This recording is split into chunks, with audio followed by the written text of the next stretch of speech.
Good evening. Good evening, councillors.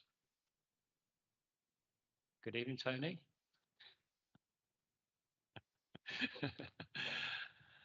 I'm Councillor Stuart Jeffrey, Leader of the Council, and I'm pleased to welcome you to this meeting of the Cabinet. May I take this opportunity to advise you that if the fire alarm does sound, please remain seated, and members of the Democratic Services team will assess the situation and give further instructions on the evacuation of the building if necessary. Tonight's proceedings will be webcast by the Council, but if anyone else is intending to record these proceedings, can you please let me know now? I ask this question not to stop you, but to really ensure that members of the public in the room know that this is taking place. Item 1, apologies for absence. Can't see any apologies. Item 2, urgent items. There are 2 urgent items this evening. These are an information sheet outlining other committees' considerations of reports on the agenda, where this took place after the agenda publication, and item 17, the Kent Interim Plan for Local Government Reform, as the Council is required to submit its response before the 21st of March on Friday. Item 3, notification of visiting members. There's one.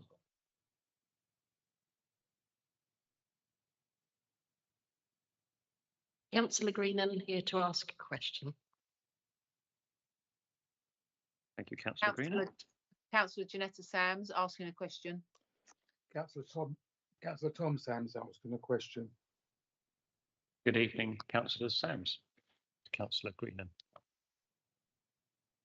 Item 4, disclosures by members and officers. Are there any disclosures by members and officers? No. Item 5, disclosures of lobbying. Are there any disclosures of lobbying? Nope. Item 6, to consider whether items should be taken in private because of possible disclosure of exempt information. I think we should take them all in public, and I move that. Are we agreed? Good. Item 7, minutes of the meeting held February 5th, 2025. I move that these minutes held on that date be approved as a correct record and signed. Is that agreed? Lovely. Item 8, presentation of petitions. There are no petitions this evening. Item 9 is questions from local residents to the leader or individual cabinet member. There is one question from a local resident,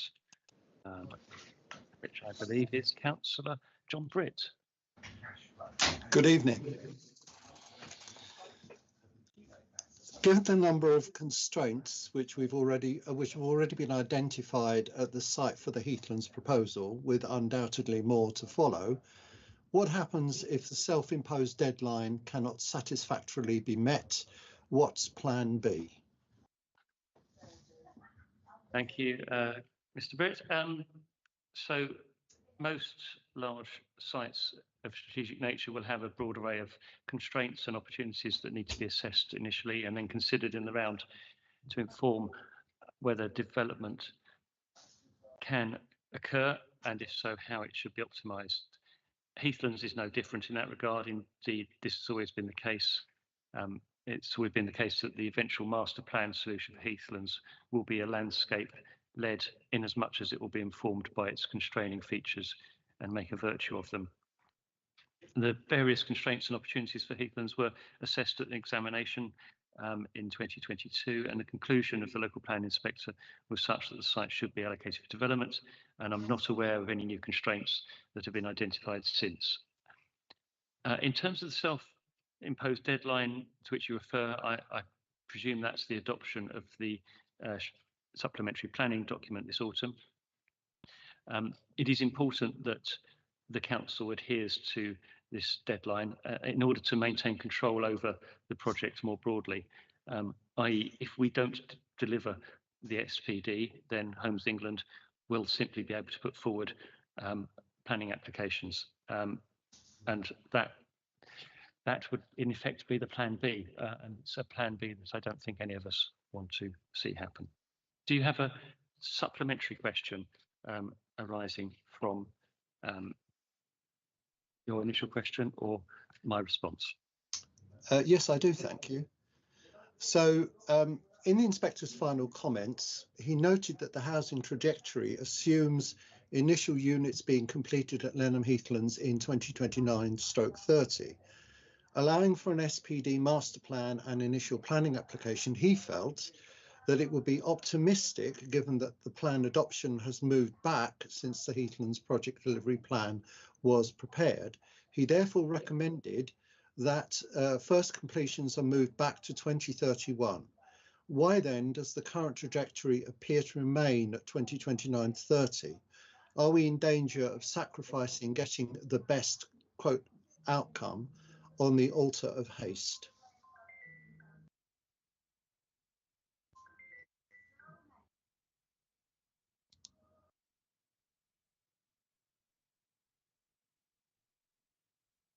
I'm happy to provide it was quite a complicated question, which is why I looked at officers just to clarify.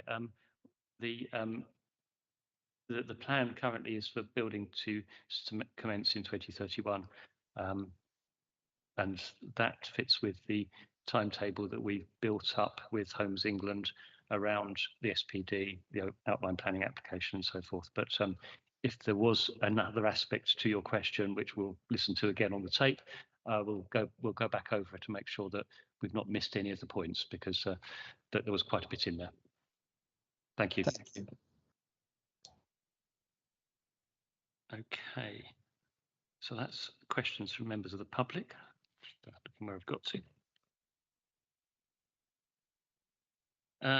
Item 10 is questions from members to the leader or individual cabinet member, and we have 3 questions from councillors, and there is a time limit of 15 minutes for these. Councillor Tom Sams, your question is first, and it's a question to the cabinet member for planning policy and management. Thank you. As you are aware, a stakeholders group has been established and is working towards an SPD, supplementary planning document, in relation to Heathlands 5,000 homes allocation following its adoption in local plan. Transport infrastructure is fundamental to the project's success. We are aware that no meetings have taken place with the Highways Authority since the local plan was adopted, and a recent meeting of all stakeholders, that is Mason Borough Council, Kent Highways and National Highways, that was due to take place in January this year, was cancelled at short notice by NBC. It's crucial for these works to be completed before the adoption of the supplementary planning document and approved by all stakeholders. We are concerned that the lack of progress and how this will impact on the timeframe for completion of the SPD. Can you share our concerns and ensure NBC meet with those agencies and feedback to the stakeholders and this meeting? Thank you.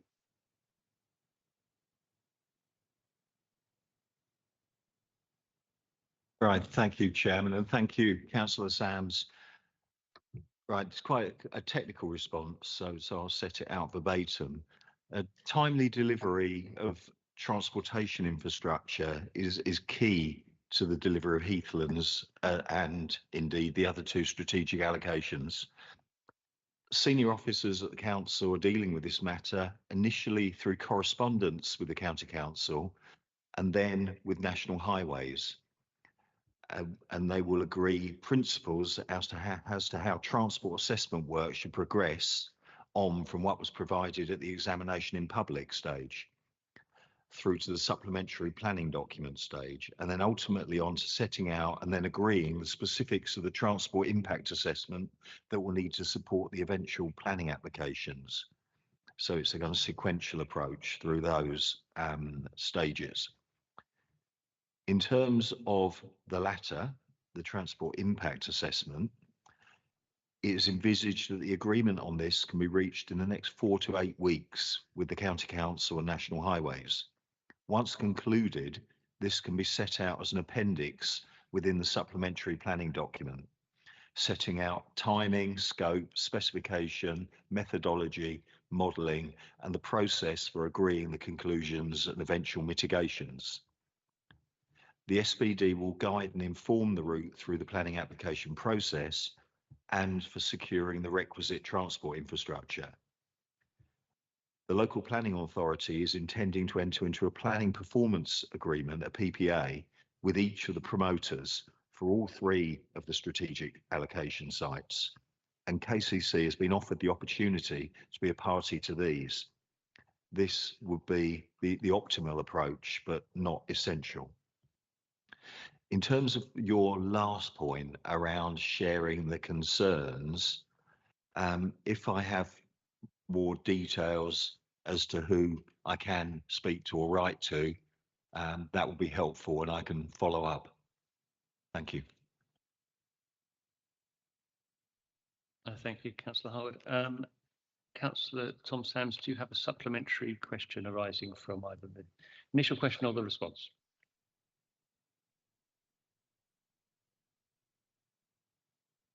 I think you're on mute, Tom. Thank you. Thank you, Stuart.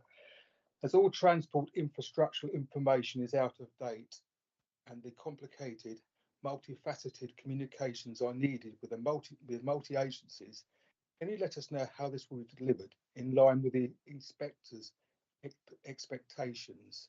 The most important thing is in line with the inspectors' expectations. Thank you.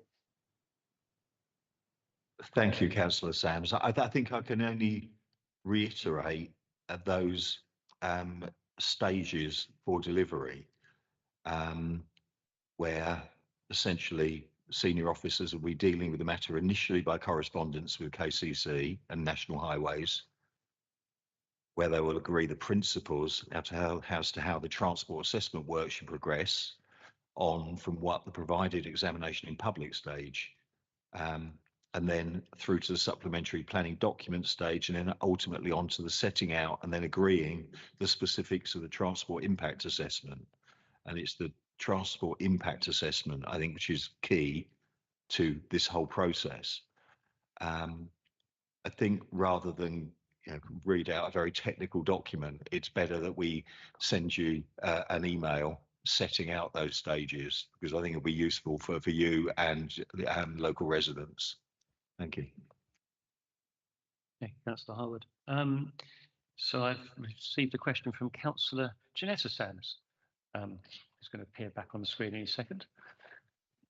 And that one's again to Cabinet Member for Planning Policy and Management, Janetta. Thank you. In his final letter prior to the adoption of the local plan review, the inspector was clear that for the development of Heathlands to be viable, it will be necessary to modify the policy to confirm a railway station is to be delivered. Additionally, the phasing table will need to identify the early delivery of a railway station at Heathlands in phase 1 at a location that will form a hub within the allocation. At the recent meeting of the stakeholders group, steering the supplementary planning document for the proposed development at Heathlands, members were advised that the train station was to be treated as a separate matter and outside of the SPD stakeholder process. The recently published webpage on the Maidstone Borough Council website fails to list the railway station as a key feature of the development at Heathlands. In the inspector's report, he states, if it becomes evidence that delivery at Heathlands is adversely affected by issues that are unlikely to be resolved, then it would be a matter for a plan review. A failure to deliver the railway station in line with the inspector's vision and a clear policy statement will have a devastating impact on the residents in the area, both future and present. Will you, as Cabinet Member, please express our concerns and ensure that this current position is changed and any work on the railway station is in line with and part of the work on the SPD, sorry. Thank you, Councillor Sams. Councillor Harwood. Right, yeah, thanks, Councillor Sams. You'll recall that back in February, when we attended the last steering group meeting, we received a presentation by the site promoter professional team on the process and timeline for securing the railway station at Heathlands. The key point made by the promoter was that the timeline for securing the station is well beyond the lifespan and remit of the stakeholder steering group, which will only be meeting until such a time as the SPD is adopted, which is scheduled for later this calendar year. The site policy is clear that the station will need to be delivered by the end of phase 1, commencement of phase 2, and that's not changed. And that is what all parties are committed to achieving.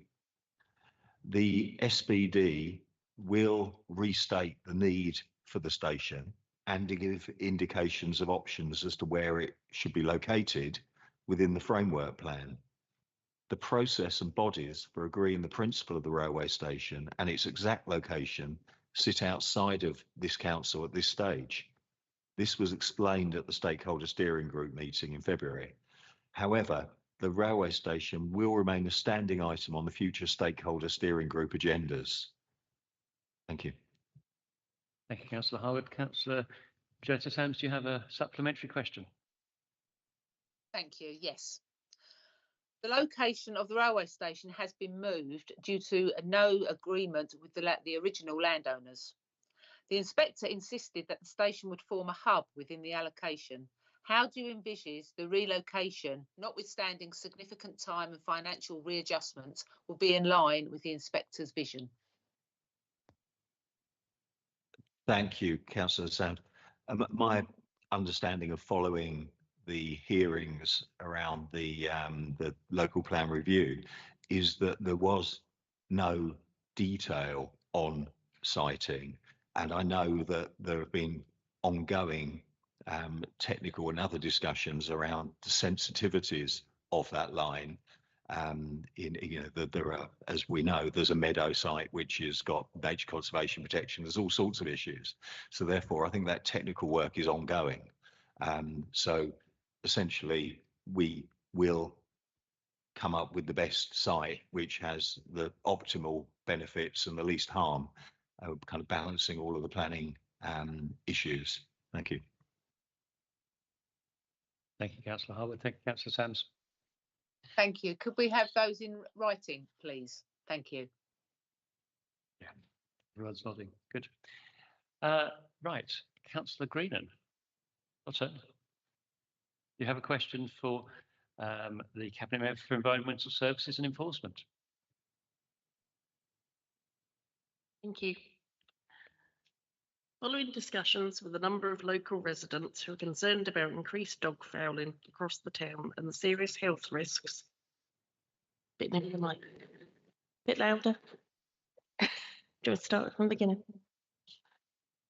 Following discussions with a number of local residents who are concerned about increased dog fouling across the town and the serious health risks this represents, I would like to ask the Cabinet Member for Environmental Services and Enforcement how many reports of dog fouling have been received by the Council from the 1st of April 24 until now. Councillor English. Thank you, Councillor Grennan. We've had 234 reports this year since April 2024. This compares to 267 the year before. So this is a reduction of 18%. However, obviously, reported incidents do not necessarily tell the whole picture, because there is always a risk that people underreport. And I would encourage anyone who comes across such an incident to report it as soon as they possibly can. I would also encourage people, if they do have any evidence of who may be responsible, to try and make sure that we receive that as well. I understand that some people may be reluctant to do that because they fear getting into a confrontation with the perpetrator. So, but nevertheless, any intelligence, even if it's supplied on a confidential basis, would be helpful. My own personal view is that there has been after a period when things may have been declining, there has been in the last 2 or 3 months something of a significant uptick, particularly in High Street Ward, where there was quite a number of serious incidents in the last few weeks, and also in Pennington Heath Ward, where I have observed a number of quite serious incidents, which of course puts the borough council and occasionally the county council operatives at a disadvantage, because we have to spend time sorting out this additional problem rather than doing the jobs we should be doing normally. You have a supplementary. Thank you, Councillor English. Donna, do you have a supplementary? Thank you. Yes, I do. Please, could you tell me how many penalty notices have been issued and paid in relation to dog fouling from the 1st of April 24 until now? At this moment in time, I can't give you that answer, because obviously we have to, if we'd had notice of the supplementary, we could have provided you with that information, but we will provide you with that information as soon in writing as soon as I can make that information available. Thank you, Councillor English. Thank you, Councillor Greening. Okay, that concludes the questions from councillors. Item 11, matters referred to the Cabinet by another committee. There are none. Item 12 is issues arising from overview and scrutiny. There are none. Item 13, matters referred to Cabinet by another committee. There are none. Item 14, any matter relating to a serious service failure or nuisance. There are none. And item 15, receipt of written representations from members of the council. There are none. Item 16, the Cabinet Forward Plan. Let's turn my page over. Yeah. Cabinet Forward Plan. Do members have any comments on the Forward Plan? I see no indications. Is the Forward Plan noted? It is noted. Excellent. Item 17. This is the response to the report of the Overview and Scrutiny Committee, Section 106 and Community Infrastructure Levy Review. And Councillor Harwood, I think you are introducing this. Yes, thank you, Chairman. Item 17, pages 18 to 22. A very short document, really, which puts the Cabinet's response to those recommendations reached by the Overview and Scrutiny Committee, where they did a bit of a deep dive into Section 106 and Community Infrastructure Levy Review. I think they're sensible as far as they go, but as you're aware, informal Cabinet is going to be discussing community infrastructure levy, particularly strategic issues, in April, and I think we will be looking at some potentially some more significant streamlining. But I commend the action and implementation plan as in front of you to the Cabinet. Thank you. Any comments from members of the Cabinet? Councillor English. I think we also did say that we would separately look at whether the neighbourhood sales scheme, how it worked, could be improved as well. So not just a strategic element, but I think we would be looking at that going forward. Any other comments from Cabinet members? Can't see anyone indicating. So, Councillor Harwood, you're proposing this. I think we have to agree it, don't we? Yes. So, is there a seconder? Councillor English. Are we agreed? Agreed. Fantastic.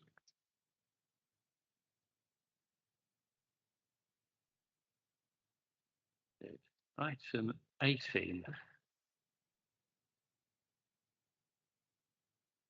is the Kent Interim Plan for Local Government Reform. We've just obviously had, I'm introducing this one, which is good fun. We just obviously had a PAC meeting immediately before this, but just in case anyone hasn't watched both broadcasts, what we have in front of us is our proposed 2 submissions to the ministers. We were sent a statutory invitation on the 5th of February to come up with a plan for local government reorganisation, the formation of unitary councils across Kent. That letter went to all 14 council leaders.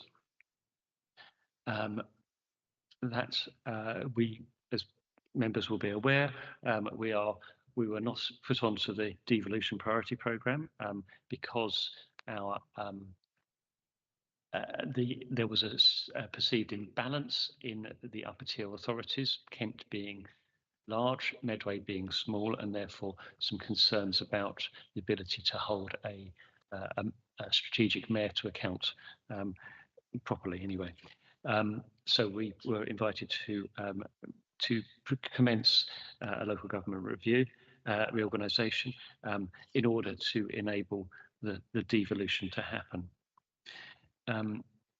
The first submission is a bit of a checkpoint. This is due on Friday, hence the urgency around the papers. There is a final submission or full submission due at the end of November. Kent leaders have been meeting pretty much solidly, it feels like, certainly over the last, certainly during February and on and off before that, trying to come up with an agreed set of words in order to submit to government. We've come up with a paper that hopefully is going to be acceptable to all 14 councillors, which is Appendix B, and we've come up with a paper in Appendix C, which is hopefully going to be go above and beyond the first paper. That's unlikely to be signed up to by all councils, but we're hoping that we get 6 of us to sign that.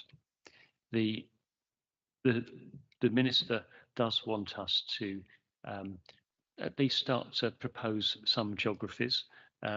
We haven't been able to agree geographies across Kent. We'd have agreed that we should only have either 3 or 4 unitaries, but we can't come to an agreement about what the shape of those unitaries are. A number of us have therefore made some proposals around what that might be, and that is in Appendix C. We've also, a number of us have commissioned PwC to do some initial financial work to give us a sense of whether or not local government reorganisation, the unitaries, might be possible. And they've come back with a sense that yes, it's going to be tight, but it is possible to work. They've also come back with a figure that it's going to cost somewhere between 45 and 55 million pounds. I'm personally very clear that if we are doing local government reorganisation, it must lead to devolution. Otherwise, why would we spend 50 million pounds? The Appendix B, the higher level one, does talk about some of the specifics relating to Kent, such as Operation Brock, the ports, and our border aspects. We are special.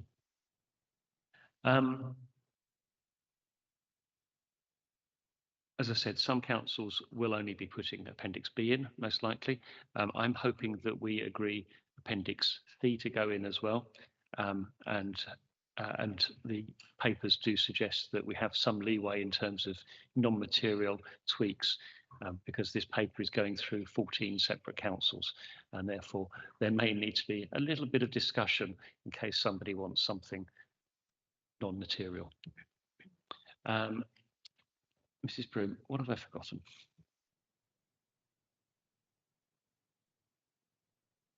I think between what you've said and what we've said in the report, all the ground has been covered. Excellent. Questions from Cabinet, comments from Cabinet. Councillor English. Not a question, Mr. Chairman, just a statement. It is what it is. We've heard the previous discussion at the PAC, and I think we should move on with the recommendation on the papers, on the additional paper.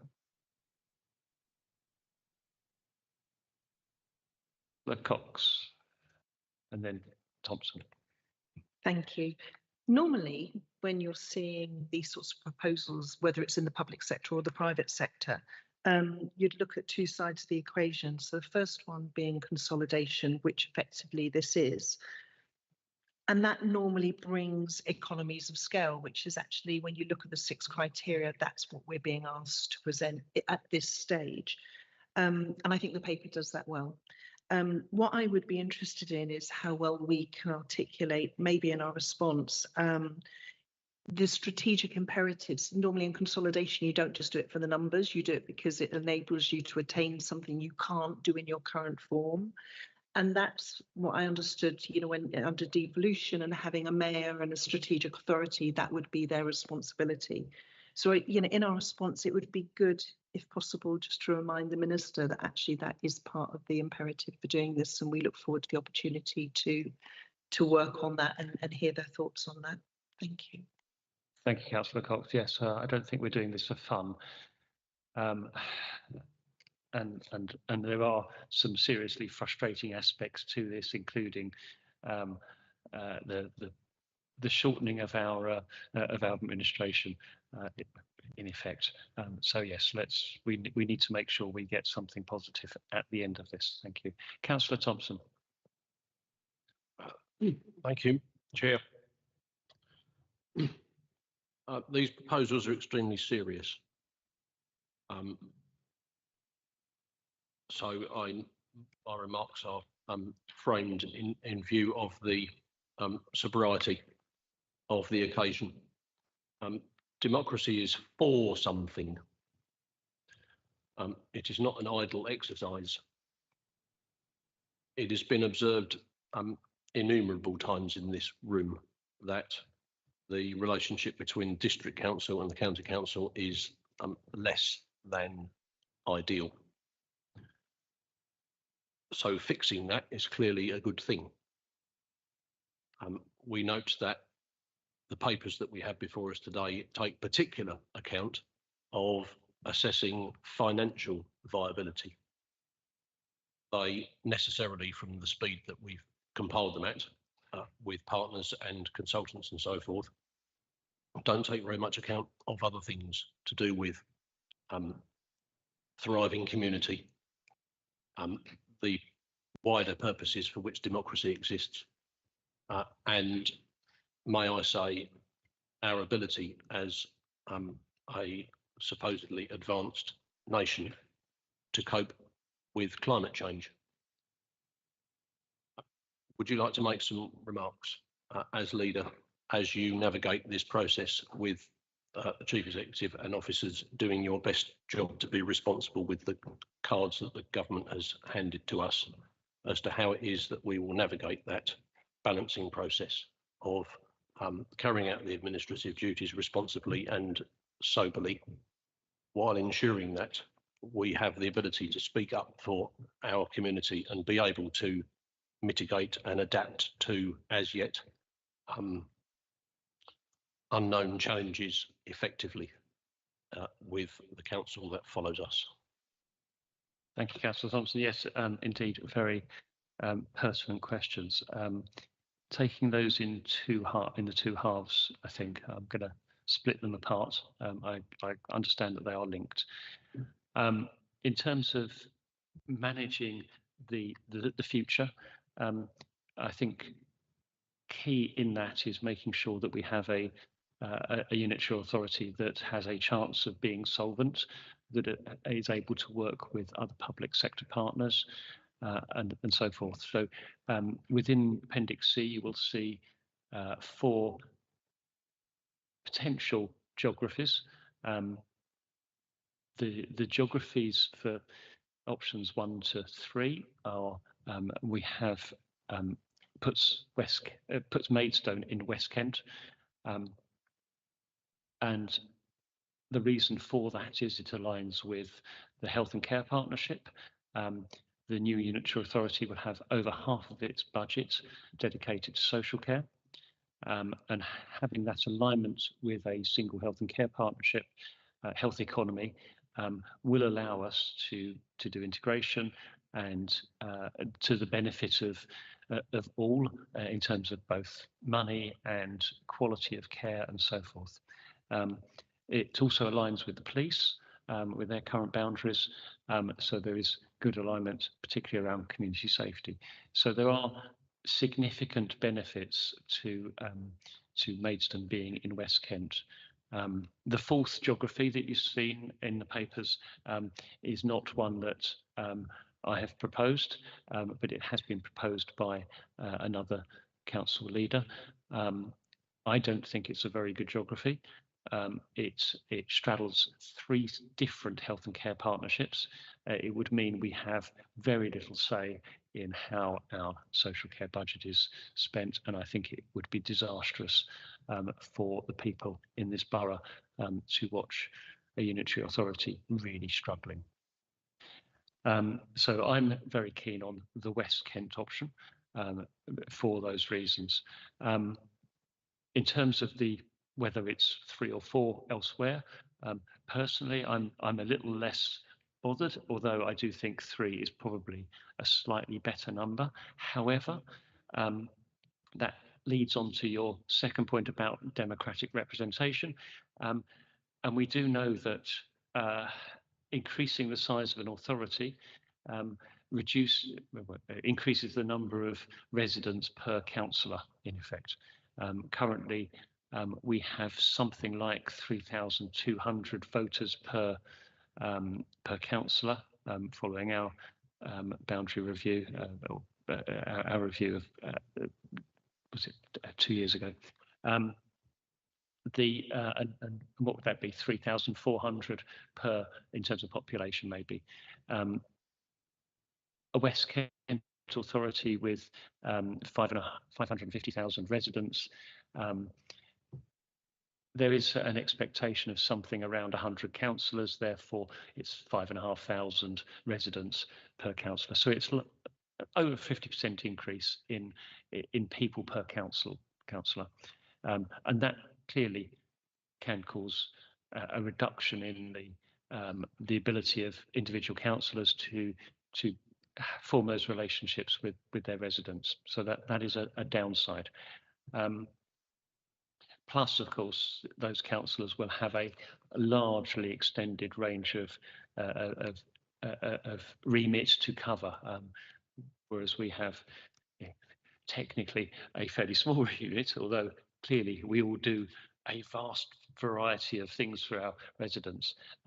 We will be covering aspects that have historically sat under the county council. So there is a balance to be had. There is also the balance to make sure that the unitaries are big enough to manage some of the unforeseen costs and so forth that do bubble up, particularly in social care. So there is that kind of tension between the two. Whether or not 500,000, which is the figure that Jim McMahon wants, he said last week, as an average, is the right figure. There is not a huge amount of evidence to suggest that is the correct figure. However, in our case in West Kent, that figure is pretty close to the Health and Care Partnership, and therefore it actually works quite nicely for us. In the north, it's and within a three split unitary across Kent. I mean, it's a fairly consistent figure, and we're all slightly over the 500,000. But yeah, there is a real balance between. Councillor Harwood. Thank you, Chairman. I understand how we've got here and why we're here, but I think I have to, I've had misgivings throughout the process. I genuinely believe that Kent work better for strategic services. before the Medway Unitary was created. I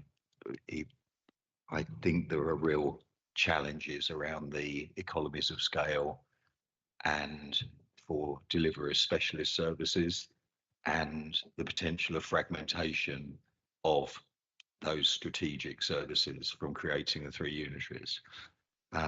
We all know the challenges around funding social care, which we do not have a solution yet, and there is the potential for it sucking resources out of districts that those district services have been historically buffered in some way that the counties have not. So there are big challenges. Yeah, I also have a concern about the whole of Kent, and I do worry about creating a wealthier end of Kent and a less wealthy end of Kent, particularly when it comes to funding things like social care. So it's not perfect, but I understand we have to operate within certain parameters, and this is when you shake the pieces, this is the way they fall down. So I think we need to make it work. But I think from my portfolio in particular, the really significant risk relates to spatial planning because of the coverage of the Metropolitan Greenbelt with Maidstone and Malling, and the Malling bit of Tunbridge and Malling is essentially part of the greater Maidstone area, if you like, in terms of its influence and traffic generation and all of the things that go with population density and growth. And I have real concerns about how we address that going forward, because the Metropolitan Greenbelt is not going to go anywhere. The housing pressure is only going to increase, and Maidstone and Malling is going to be in the firing line, and that is something that it's going to be democratically difficult to deal with unless we are very careful as well, because we will just be told that this area is zoned and can't take the major growth, and we will end up with it by default. So there are inherent risks, but we just have to play the hand we've been dealt the best we can. So I accede to this. Thank you. Thank you. I think you highlight one of the major risks of what we're doing, and you've highlighted it very well. I think you talked about the need for that strategic piece across Kent, and that's why I want to make sure we've got that devolution and that strategic mayor happening, because frankly that kind of discussion needs to be Kent-wide, plus the other aspects in terms of less strategic risk sharing, collaborative working. Those have got to be worked through, and of course we've got to work through the relationship between the unitaries and any mayoral authority that comes in, because what I'd personally hate to happen is for the mayor to make all the decisions and us to have to tug our forelocks if we have them, and just get on with it. I think we need to make sure we've got some teeth in this. So yes, the huge risks, but which I think we need to keep at the forefront of our mind. Councillor Wales. Thanks. I very much agree with Councillor Harwood's point. The elephant in the room is social care, and there will be no more resources. So what we're doing is shuffling resources around into different places. Having been a councillor in a unitary authority before, at a time of budget cuts, when I was lead member for finance, the demand-led services in social care seldom went down. The pot went down. So what did have to go down were the other services, which residents valued probably more highly than those two, because they affected them more, unless they had someone in social care themselves. It also presents an opportunity and a challenge with our healthcare partners, which is why I think it's essential that the unitary authorities match the health boundaries, because only by working in partnership with the health service on delivering social care effectively and across the same boundaries is this ever going to have any hope of working. Thank you. And I think there are some some models out there. I think it's Nottingham. They've got a children's trust, for example, which helps sort of separate some of those risks out. But there are definitely some models that we need to be looking through in terms of how we deliver this stuff. But you're and in particular around adult social care and working with our health partners is going to be, well, my own professional background of 30 years, absolutely essential. Alice. Just a couple of things to add. Undoubtedly, the change envisaged here is large, fundamental, complicated, lots of challenges, and we're right at the beginning of considering the way forward. But I just wanted to point out a couple of things of detail. Firstly, you've mentioned the need to connect the topic of local government reorganisation and devolution. That is covered in a short paragraph at section E of the Appendix B, concluding and saying that given the situation where Kent applied for but was not successful in that application to be on the devolution priority programme, we now need an urgent, we make an urgent request to the government to clarify exactly what path we will be taking as a result. So the connection is drawn strongly, even if it might feel a little bit tucked away. There is another way to draw attention to that. So if there is consensus that this initial plan is submitted, then it will go with covering correspondent, and we can draw out there if that is what we would like to do and others agree that that is what we should be doing. I'd say from my knowledge of being present at probably more debates than I would like to have been on this topic, that there is a consensus around that particular point. And then a couple of other things to mention. I think you've highlighted some very large and complex topics: social care, the relationship, and possibly the integration with health. The time between now and November, if we use it wisely, we can look at what the alternative models are there. And then if our proposition is accepted by the government, then that can play out in the visioning and the operating model once a shadow authority is in place. So I think we need to be mindful of all the different stages between now and when a unitary or series of unitaries may come into operation. But I think it's absolutely right to highlight those things now so that we understand the different choices and your preferences in terms of those choices. And then just one thing to add, something that occurred after this report was being drafted, and that's the announcements with regard to NHS England and changes to the funding levels for the integrated care boards. Now, neither of those things change the healthcare economy geography for Kent. That remains the same, but it does mean that organisational change will be occurring simultaneously with our colleagues in health. Now, that might introduce a lot more complexity, but also means that things may be unfrozen and innovation might be more possible. So I just make that observation, particularly given the importance of that very close relationship between health and care. Thank you. Councillor Thompson.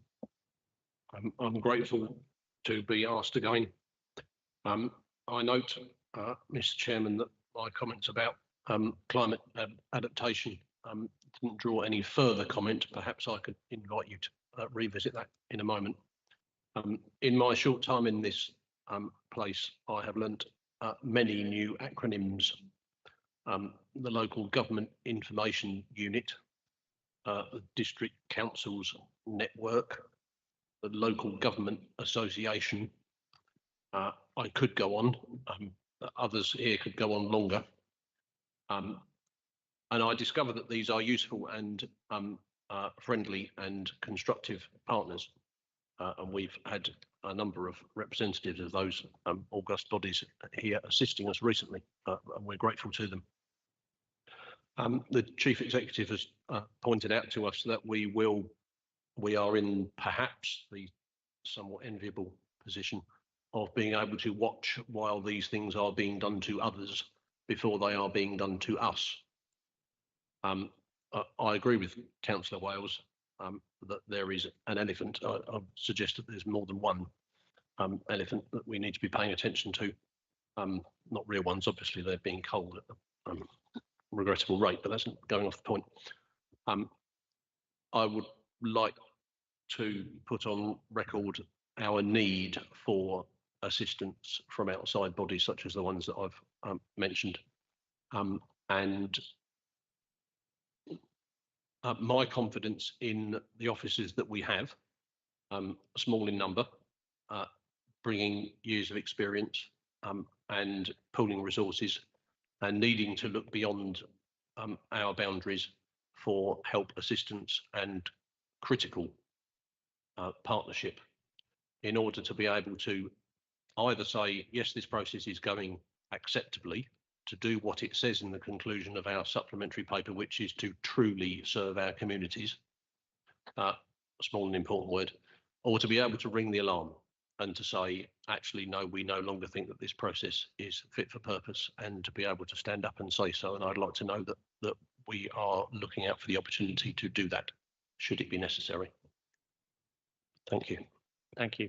And that was one of the reasons that a number of councils commissioned the PwC work to be an early indication of whether or not this was going to be have a chance of landing, or whether or not we were going down a very dark alley. So and we don't have the final picture on that yet, but clearly it would be remiss of any council to throw public sector under the bus for no good reason, or for any reason really. So yes, we are very mindful of that, but thank you for flagging that up. Okay, I don't see any more indications. There's some recommendations on page 350 that we note the statutory invitation, that we note the progress on development of the proposals, that the interim submission in Appendix C is agreed, and the supplementary submission in Appendix C, B and then C is agreed, and then that we give delegated authority to the Chief Exec in consultation with the leader to agree any tweaks before it goes in, as long as they don't materially change things. So are we agreed? Excellent.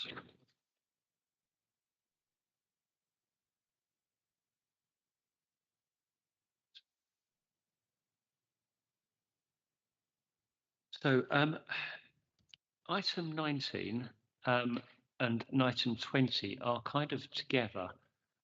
I should have probably said at the start whether or not we can swap them around, but I didn't. So I'm assuming we'll have to take them in the order that are in the paper. Is that right? Should we do item 20 first, because it is kind of leads into item 19? Are you happy with that? Good. Okay. So if we take item 20, which is I think it says, Councillor English, you're introducing this, aren't you? And if I remember rightly, this is the item 20 is the motion that went through council, and then item 19 is the HMO SPD. So the two work closely. It's Councillor English, over to you for item 20. Well, sort of. The parking issue was flagged up in the motion. It obviously would have been considered as part of the process looking at the SPD, but it was flagged up as a separate item for various good reasons. This was discussed, as you probably know, at the Policy Advisory Committee recently, and there was general support for the recommendations to look at doing what we can in relation to parking, particularly in the Fanton Oakwood ward. However, I would like to amend the recommendations because I think they're overly specific. It may well be that it is that recommendation 3 may bring forward a review of the way of reducing the number of residence permits, but there are other aspects to parking control and residence parking that probably are worth looking at as well, some of which have been used in High Street Ward, which is also an area of high HMOs and high parking pressure. So I would like to, in line with the views expressed at the PAC, move the 3 recommendations with the deletion of the word in between the commas, starting with a view to developing proposals that would reduce the number of permits being issued to ultimately alleviate any parking issues in the ward. I'm not saying that we don't do that necessarily, but I'm saying that I think that we should be looking at the parking issues holistically in that ward. I would also say that there was some concern expressed at the PAC, which I share, about the wording of express consent in the recommendation. And you will see that that proposal has been amended in this recommendation to take account of the views in the PAC that this should be consultation rather than the wording express consent, which was the wording in the original recommendation. But curiously, the earlier amendment was not picked up since the PAC, and it should have been. So I would like to propose the report with that amendment to the recommendation. Okay, thank you. You're seconding, right? Okay. A question from me, I suppose. I remember, I think the PAC report talking about different ways of different aspects of control that might be brought in. I'm assuming that we'll be looking at all aspects of control to see how we can best utilise parking within those zones. We're not going to exclude anything in terms of the discussion. No, that's right. I think the situation is that we would like to look at all the possible ways of amending on-street parking, and also where it might be relevant, although this is less the case in Fanton Oakwood than it might be in High Street Ward, the use of council's off-street parking facilities. Now, this is not as much of a help in Fanton Oakwood Ward as it would be in High Street Ward, but I think we should be looking at all the possible solutions in terms of parking at this stage, because we don't want to, I think, focus it too narrowly at this point and just rule things out for the sake of it, and not look at those where they might be effective to some degree.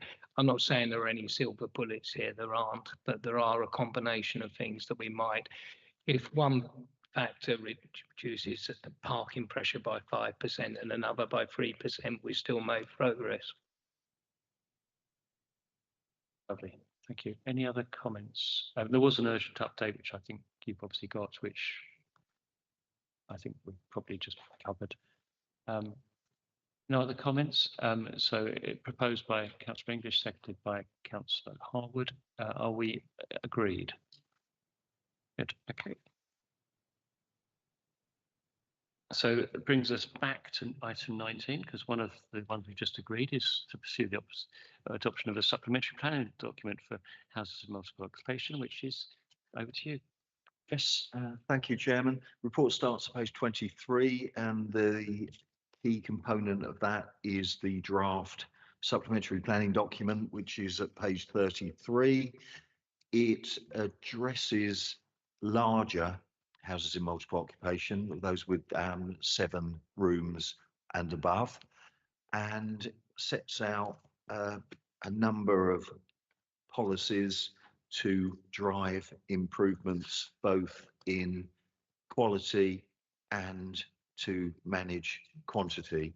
Some of the concerns around sandwiching of family homes and so on are addressed quite neatly within the document, and really I'm very keen that this goes out to consultation on the 31st of March. When it went through the Policy Advisory Committee, there was some discussion around the parking components, inevitably, and it's worth stating that it's a supplementary planning document, not a development plan document, that would need to go through a public inquiry and would take a very long period of time to put in place.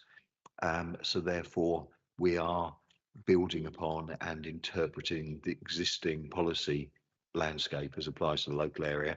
Therefore, we are utilising Kent County Council's parking standards, and we are using the one bedroom flat as a facsimile for each individual room.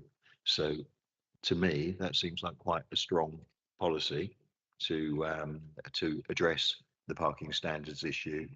I think there was a desire to come up with a kind of bespoke one, which would require an awful lot of work to be carried out by consultants, because Kent County Council haven't done it, and that would slow the whole process down.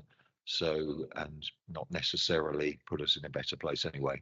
So I commend the documents before you, and I would also like to thank the officers for this. This has been in gestation for quite a period. We had discussions kind of right back at the in the middle of last year, and I think you know, between the officers and the cabinet, we've come up with a document that would work for, as I say, larger HMOs. And I think, as Councillor English has stated, there are other housing licensing and parking policies that we can utilise to better manage any harm arising from smaller HMOs, and that has been an area that has been discussed at the policy advisory committees as well. But just lastly, I'd just like to state that HMOs serve a key purpose within our communities, and it's quite interesting that the number of HMOs in Greater London has actually reduced quite significantly in recent years.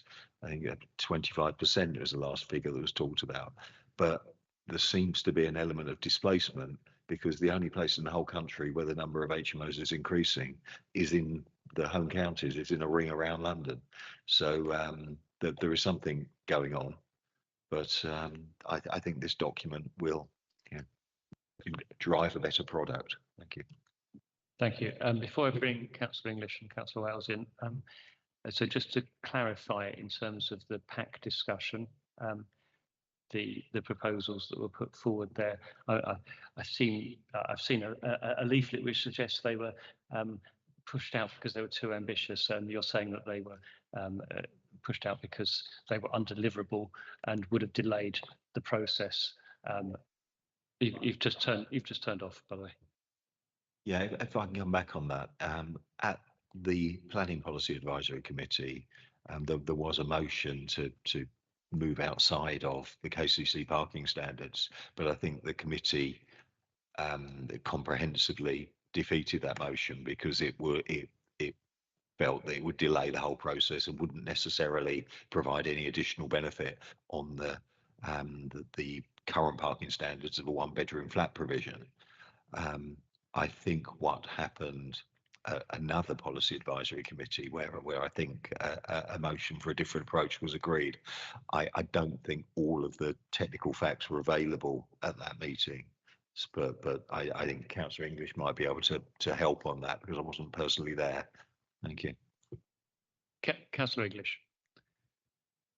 On that point, because the meeting that Councillor Harwood has just referred to was addressing the parking strategy and not the SPD, which went to the planning committee. The officers and technical advice was not available, but when it was available at the subsequent pack, it became quite immediately evident that the consequence of trying to go for the higher threshold would be a requirement for a development plan document instead of an SPD. The consequence of that, and this needs to be understood by people who are pushing an alternative narrative, would be there would be no policy on HMOs for 3 or 4 years. And indeed, with the abolition of Maidstone Council with local government review, there may well never be a policy on HMOs.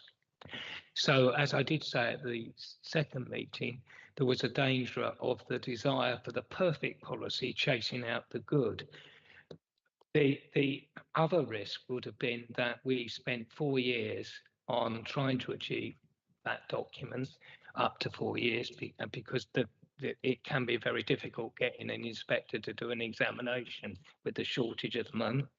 And there's no guarantee we will be successful. We could do all of that work, go to an examination, and the inspector say, no, you haven't made your case. So we would have completely wasted our time, raised residents' expectations and hopes, albeit very, very delayed expectations and hopes, all for nothing. It's just not worth it. Whereas this document, it's not perfect, but it is a very significant step forward, not just for residents who don't live in HMOs, but for people who do live in HMOs. And that is an important element of it. What we want is this necessary component of the housing structure of the borough to be as good as it can be, and to raise standards in general to those of the best HMO operators, of which there are a number in the borough, and we shouldn't disparage that. We should recognise that a number of the operators are actually doing an extremely good job, and thank them for that. And we want to raise everyone to, well, as near as we can, to that level. So I commend the paper as a really good effort by officers and members to address this issue as quickly and as realistically as it can be done. Thank you, Councillor English. I think that's very clear. We've taken decisive action, and we're going to deliver something for people living in and around HMOs. So I'm really keen that we go down the route suggested. Councillor Wales, you indicated. There's not really much point now, seeing the housing questions have been addressed by everybody else, so I shall withdraw my comments. Excellent. So, Councillor Harwood, you've proposed this. I'm happy to second it, because cross-party, you know, it's a good one. We've been wanting this. Recommendations are somewhere, aren't they? Page 24. So the recommendations are to approve the draft SPD and consultation statements set out in Appendix 1 and 2. 24. Okay, and am I looking at the right one? It is 24, yeah. And to delegate authority to Head of Spatial Planning and Economic Development to undertake minor textual, factual and editorial changes, etc., prior to commencement of consultation. Are we agreed? Excellent.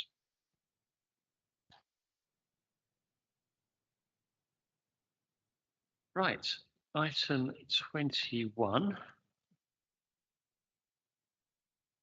is the reopening of the council's housing revenue accounts. Councillor Cox, I've got you down for this. Is that right, Councillor Wales? Did we agree it that way around? Okay, brilliant. Yeah, of course. We'll bring you in second. Councillor Cox. Thank you. I think because it's a finance paper primarily, I'll talk to it, but absolutely going to invite Councillor Wales to come in and the officers. So the council has an ambitious council house building programme, an initial target to own and manage at least 1,000 affordable homes. This proposal for a housing and revenue account, or HRA, as the council progresses its work on multiple sites, particularly at the moment in or near the town centre. Councils are legally required to open a HRA or an alternative once they reach 200 affordable homes in ownership. It's worth just stating a consultation was launched a couple of weeks ago on whether 200 is the right threshold. That'll take some time to work through the consultation. So it's right that we plan and continue to progress a HRA now, dealing with what we know now. So that's what this paper addresses. The council did previously have a housing stock, which was in a HRA, and that was closed after that stock was transferred to Golding Homes in 2004, just over 20 years ago. The purpose of a HRA is to ensure that affordable housing assets are accounted for separately, that those funds are ring-fenced, or the asset value is ring-fenced from all other council activities. And this is for two reasons. Firstly, so housing rents cannot be utilised to fund any other services. And secondly, to protect general fund monies too. It is challenging for councils to invest in affordable housing, as they must be let on secure tenancies, and those are subject to the right to buy. Holding housing stock in a HRA does not change that. The current government does, however, seem to be moving towards reducing the incentives for such, and if so, that would possibly reduce the incidence of RTB within the properties in the HRA account. This report explores alternatives to the HRA approach also.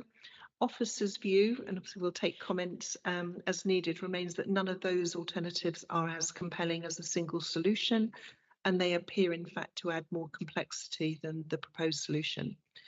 So options 1 to 4 present lesser or greater risk, and arm's length to direct option 4 is recommended. Funds for this are from the capital programme, and rent collected from properties within the HRA are then recycled back into that. The report gives flexibility to our Director of Finance, Mark Green, in consultation with myself as to when the HRA should be opened. That would take into account when exactly the council will approach the 200 home threshold or whatever it might be. I want to thank the officers before I move on for being here to help with any questions, and Councillor Wales in a moment. Yeah, I think that's it. I think I'll hand over, if that's okay, to Councillor Wales and the officers. Thank you. Councillor Wales. Thanks. As Councillor Cox said, there are various ways of managing the council stock, but the advantages of an HRA are that it's more clearly understood, less complicated, but also gives us control over those properties. And perhaps in the context of local government reform, even more important, it will give us the control over it in a bigger authority as well. So it will safeguard that for the future. The irony is, of course, that we'll cross the 200 threshold before they increase the threshold. So we have to work with what we are now, but with the threshold as it is. But to reopen, because we have one before, of course, to reopen the housing revenue account is the tried and tested method of actually running our housing, and for the benefits of the Maidstone people. Our programme, we're approaching this question, of course, because our programme is so successful in terms of building properties. We're heading towards that threshold quite quickly. So we do have to move quite rapidly on it to get this through. But I commend the report, and I think it's we're waiting for. Thank you. This all looks quite straightforward to me. Are there any other comments from members? I'm assuming, therefore, it's the recommendations on page 85. All recommendations there. I'm assuming Councillor Cox, you're proposing. I'm assuming Councillor Wales, you're seconding. Are we agreed? Excellent.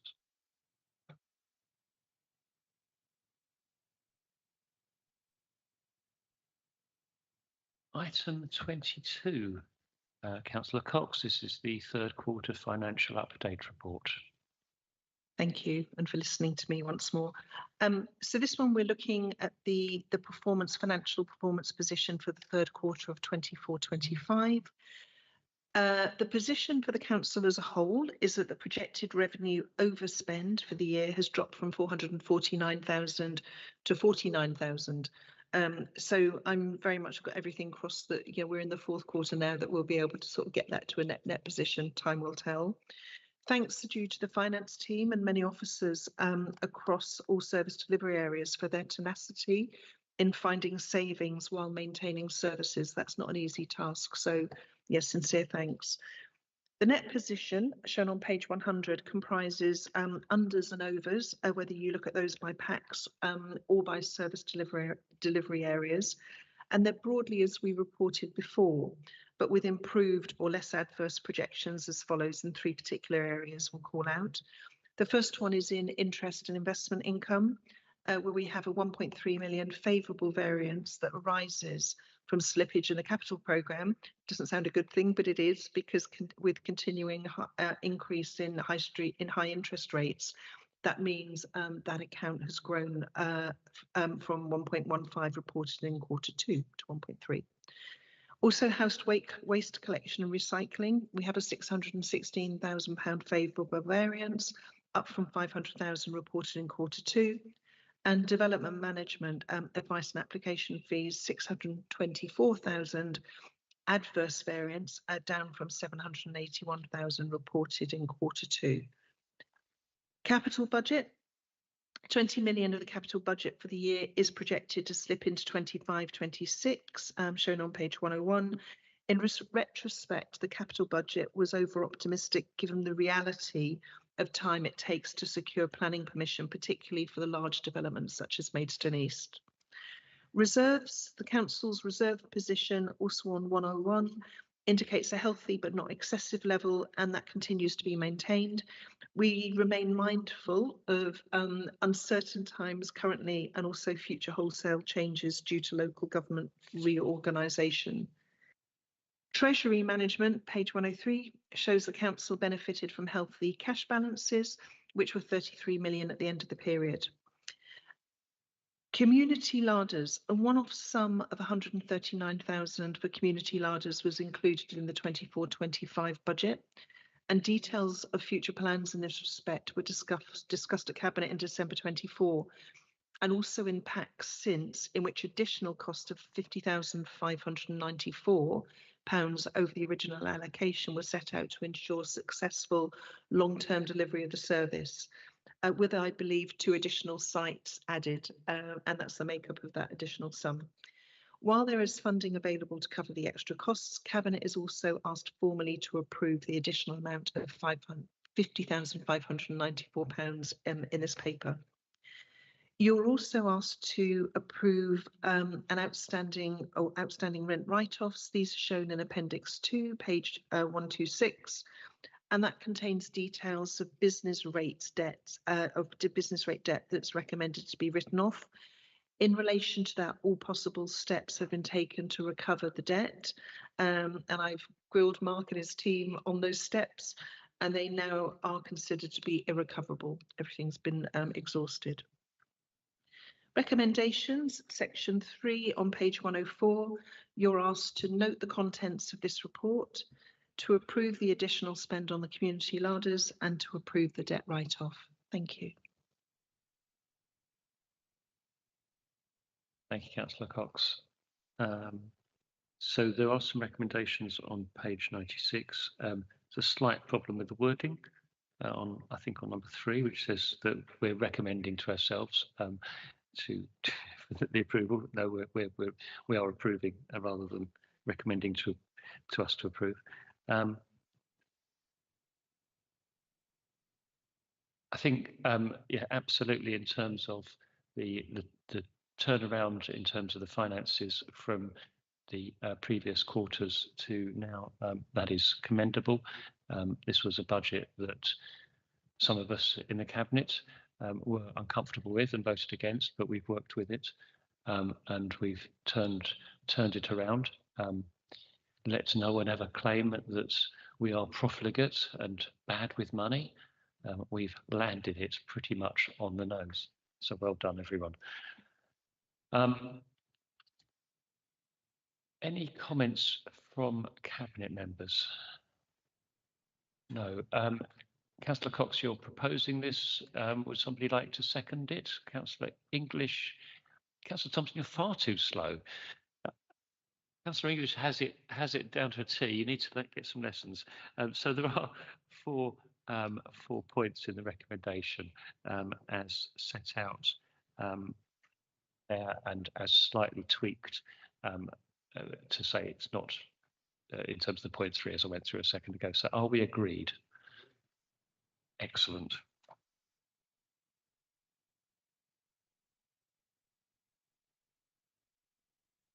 And Councillor Cox, item 23, you can have a rest in a minute. Here we go. So here we're looking at the new key performance indicators, KPIs here on in for 25-26. KPIs monitor the council's key performance, and they're a crucial way to ensure that the council is delivering on its corporate priorities. They also ensure that we transparently monitor and oversee the council's progress against our priority areas. This report sets out the proposed list of KPIs for the 25-26 year. The KPIs have been reviewed and are presented under each priority area of the new corporate strategy.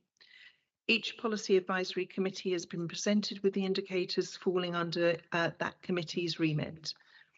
Performance indicators will be continued to be updated and published on the council's KPI dashboard, accessed via the website, and complemented with a half-yearly and annual report on the performance position.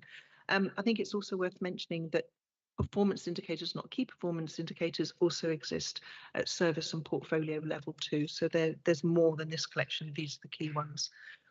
Contents of the report. There are 61 total indicators proposed, spread evenly amongst the policy advisory committees.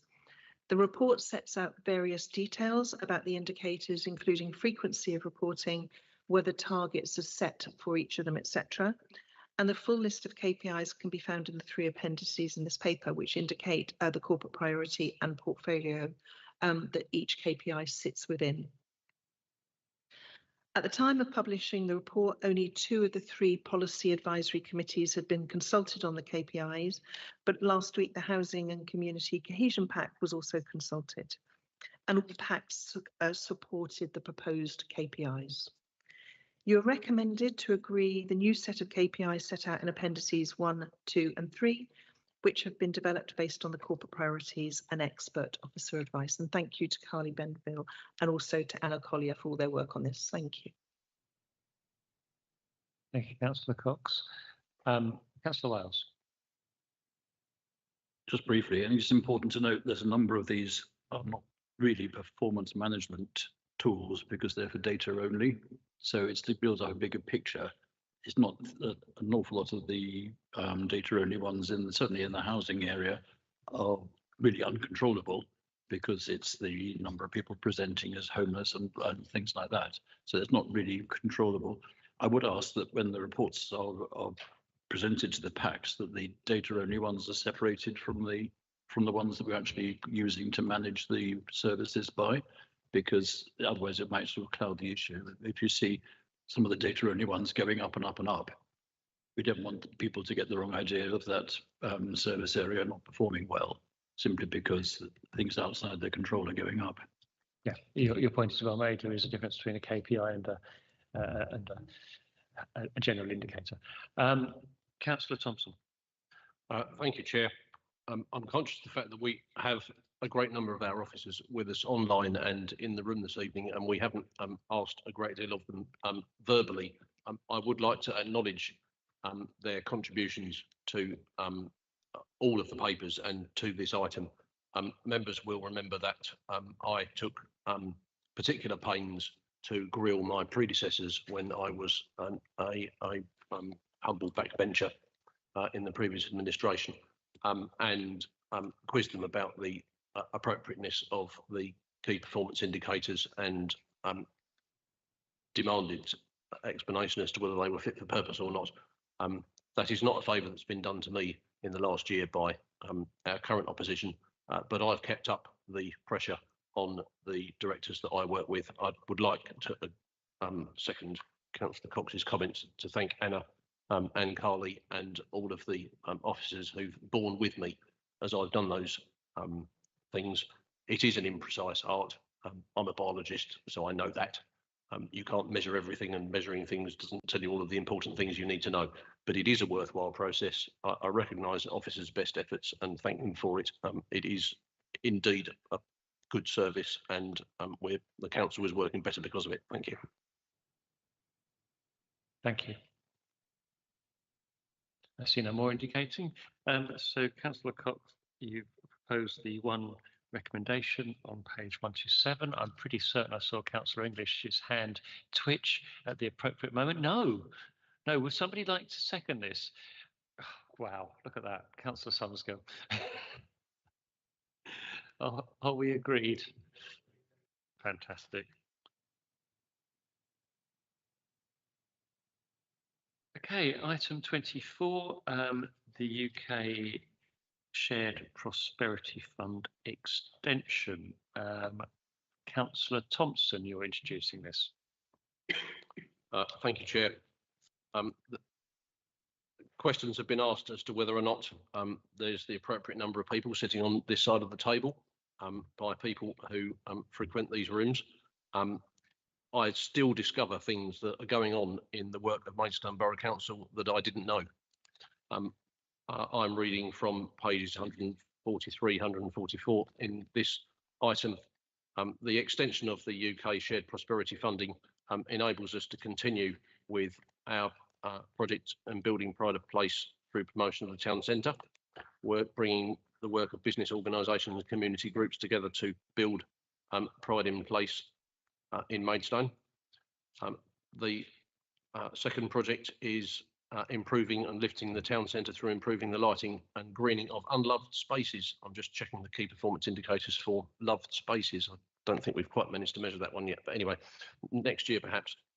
And it mentions the Green Volunteering Project, working in partnership with the voluntary and community sector. Mr. Chairman, that is an initiative that I have read about, and it occurs to me that I still don't know anything more about it because there are so many excellent things going on in Maidstone and as products of the work of this council.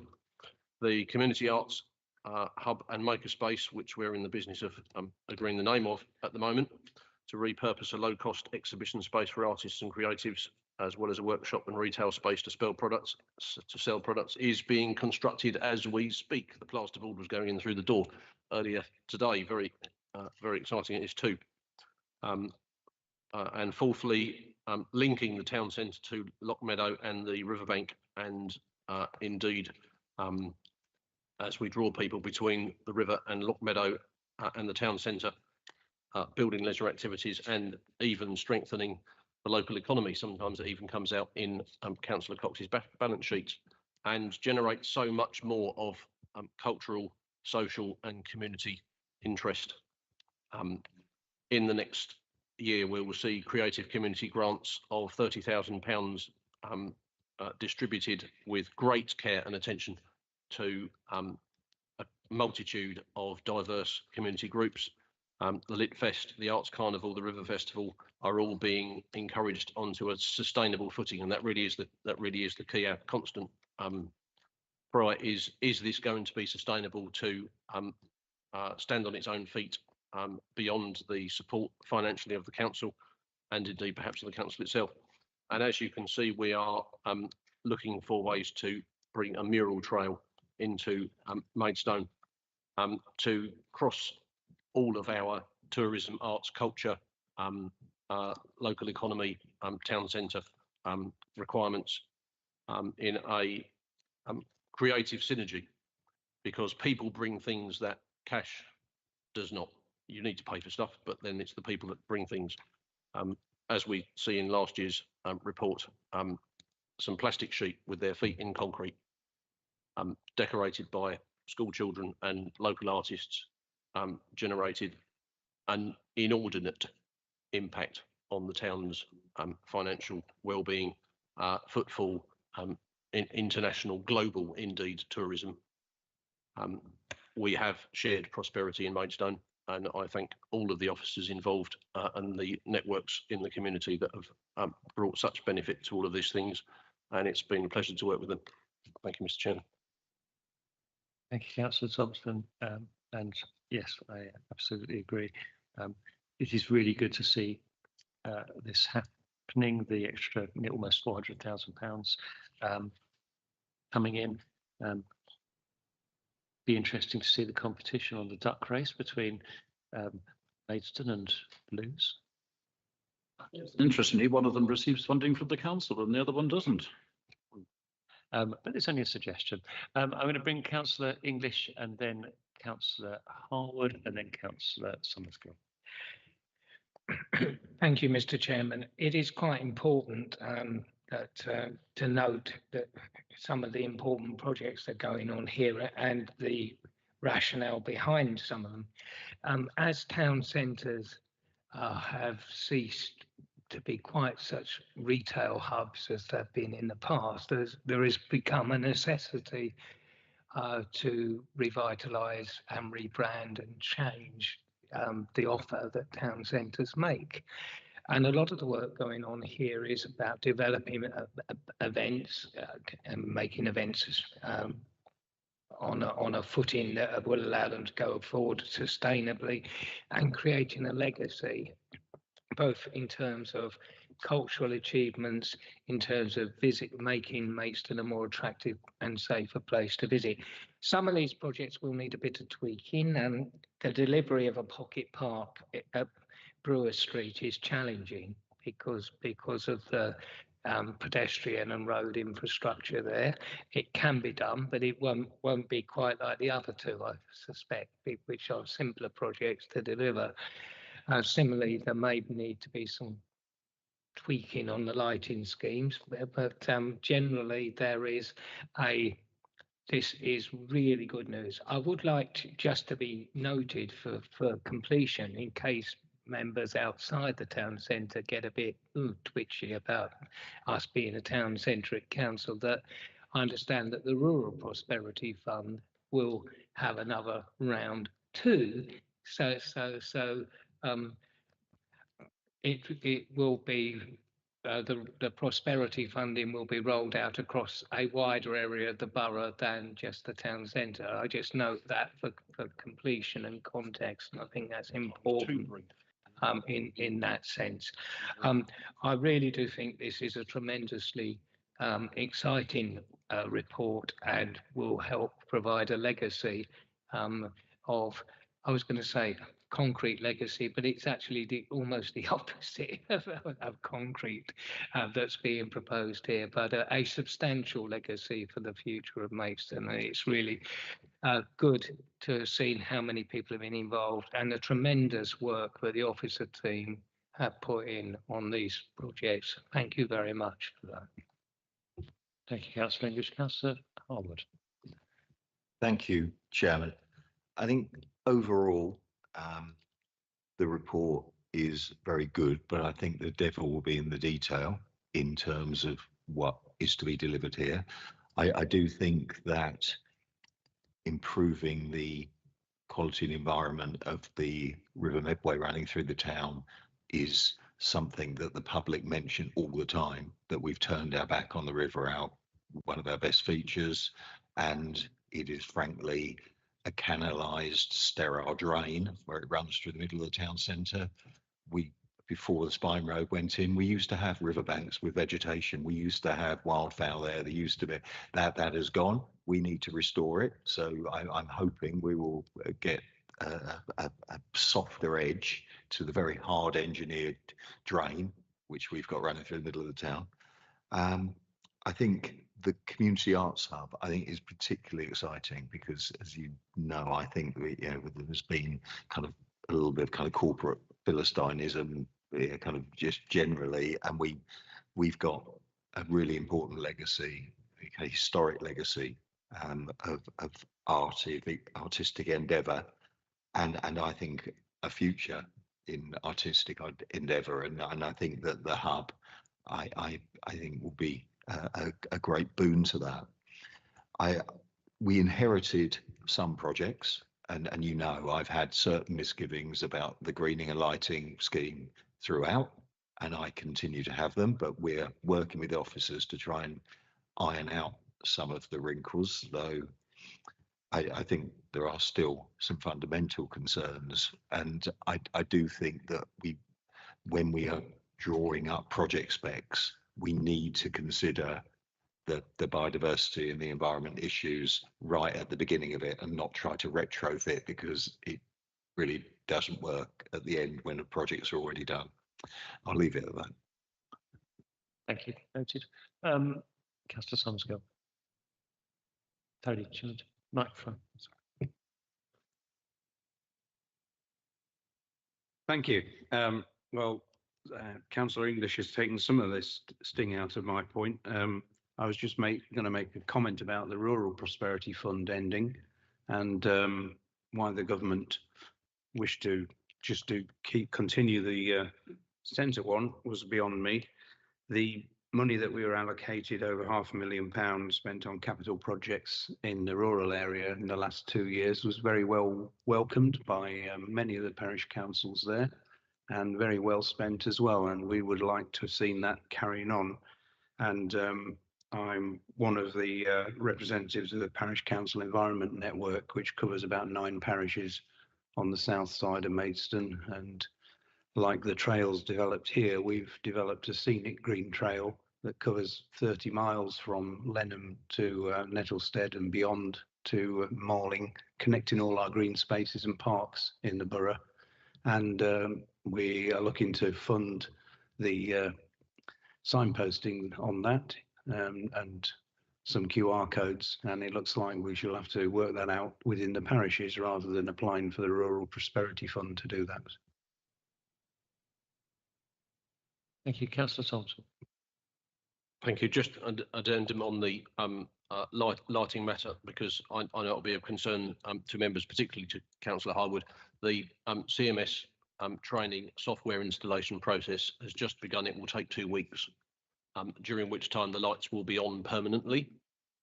That then ends when the proper rollout sequence kicks in. So at dusk, the lights will come on. There'll then be a dimming sequence up until midnight. When the lights go out, they relight at 5 AM when appropriate, as we were expecting.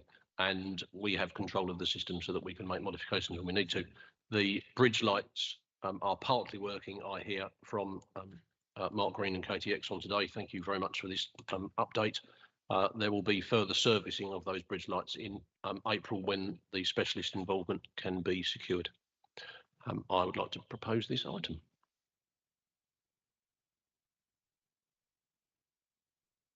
Thank you. Councillor English. Oh, seconding. Of course you will. Brilliant. Okay. Are we agreed? Excellent. Good.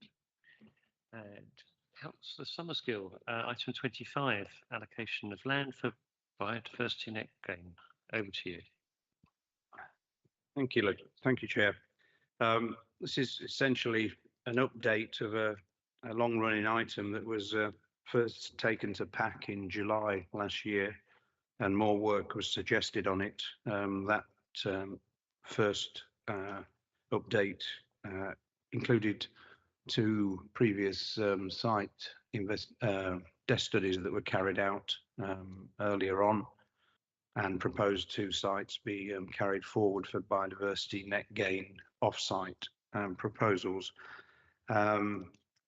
As I say, this is ongoing work. It's looking at land that MBC owns but is currently not actively used, as whether it could be used for off-site biodiversity net gain. And there will be further updates to this once this stage is over. We've been looking through our council-owned sites.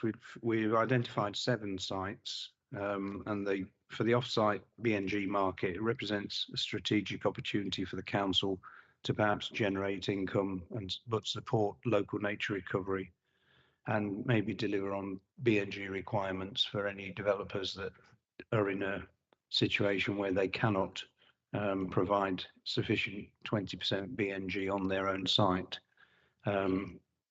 the government at the moment is also changing the planning system, which may take biodiversity net gain off-site into less of an important matter by having separate nature reserves. So things still continue to change while we're looking at the sites. So between officers and myself, we've looked at 7 sites that are listed on page 158 and mapped on page 159. The first 2 that were desk studied almost a year ago were sites 1 and 2, which discussions with parish councils and also officers are deemed unsuitable for off-site BNG, and we found 3 more sites, sites 3, 4, and 5 that we wish to look at for this. But site 4 is now being taken forward by a parish council for potentially a woodland burial site. So we've taken that off our list. And site 6 is too small to do anything with biodiversity net gain. So we would like the council to agree to spend money looking at 2 of the sites, site 3 in Yalding, site 5 in Sandling, which is also part of the A229 proposal we'll hear about later. And we will continue to look at site 7, Fullingpits Wood in the Grove Green and Vinters area, as we feel there may be options there as well.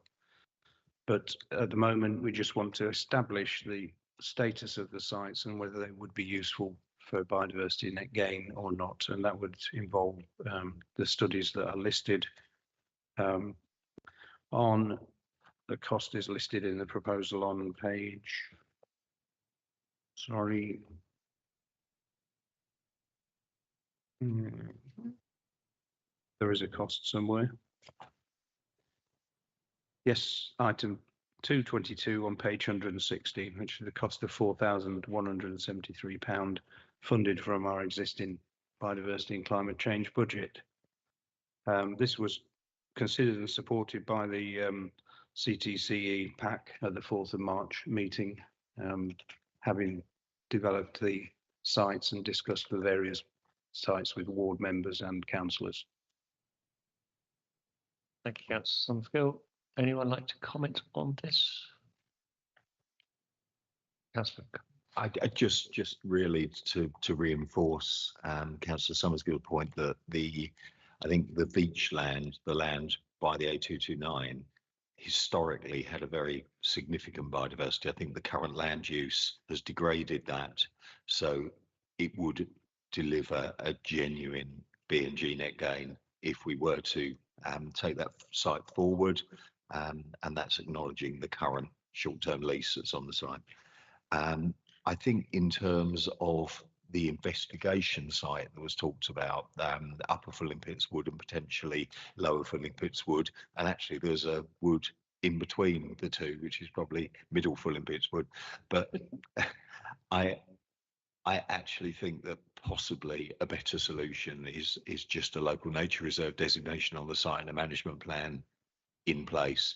BNG may be a way to fund the management plan going forward, but because it's a woodland in our control, which is currently quite biodiverse, I think it might run into some of the challenges that the other woodland sites that have already been ruled out have addressed.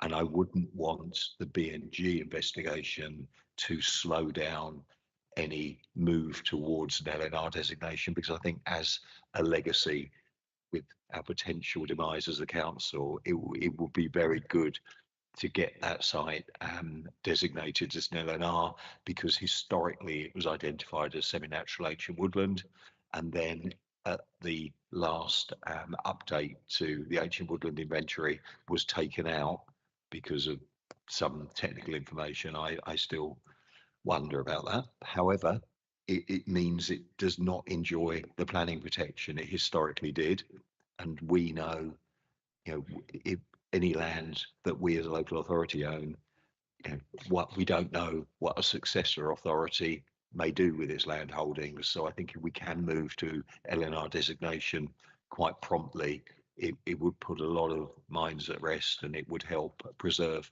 an important wildlife refuge within that part of North Maidstone. Thank you. Councillor English.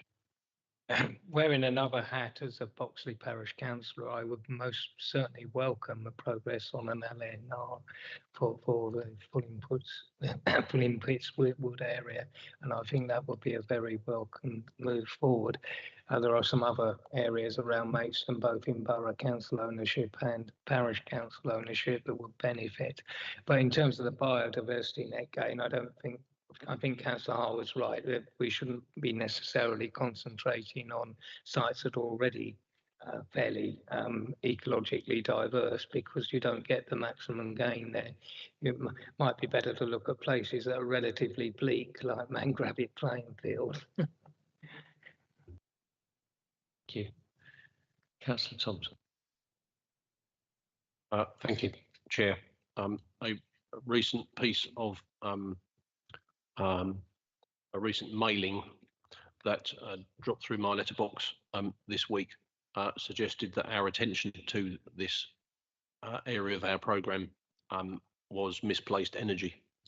I would like to take this opportunity to stand by its priority in our programme, and while questions could be asked about precisely how it is that we green our communities and our neighbourhoods, the Biodiversity Net Gain initiative is the closest thing we've got to the quick wins, the big wins, the long-lasting, enduring wins that are going to be needed. And I heartily support this initiative. Thank you. Thank you. I can't see anyone else indicating. Councillor Summerskill, you've obviously proposed it. Is there a seconder? Councillor Thompson, you got there first. Well done. Are we agreed? Fantastic.